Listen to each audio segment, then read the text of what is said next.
L'objectif, c'est de venir en renfort de nos collègues du département des Bouches-du-Rhône. Donc nous avons rendez-vous demain matin au CSP de Salon de Provence, où nous allons être divisés en 5 groupes.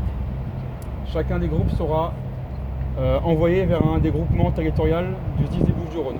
D'accord ? On va essayer de faire des groupes à peu près homogènes, en nombre et en qualité.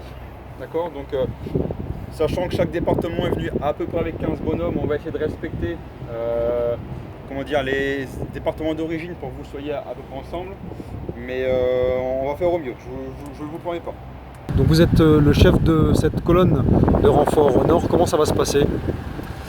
Alors là actuellement nous nous trouvons sur l'autoroute A1, sur l'aire de Resson, qui était le point de rendez-vous où les différents groupes de sapeurs-pompiers issus des différents départements de la zone nord se sont donnés rendez-vous. Là la colonne est constituée, il est 1h moins le quart du matin, nous nous mettons en route, donc nous avons rendez-vous au centre de secours principal de Salon de Provence dans les Bouches-du-Rhône, où nous prendrons connaissance sur place de nos missions.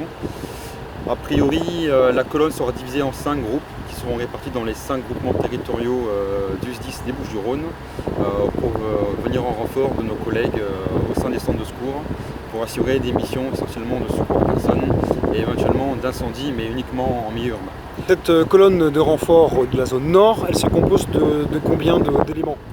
Alors nous avons dans cette colonne 80 sapeurs-pompiers, parmi lesquels nous avons 20 sapeurs-pompiers du SDIS du Nord, donc 2 officiers, 7 sous-officiers, 11 caporaux et sapeurs, venus de différents centres de secours de tout le département pour composer ce groupe qui lui-même compose cette colonne.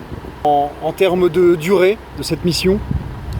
Alors, il est difficile de donner une durée exacte. On nous a demandé de nous rendre disponibles pour 1 semaine.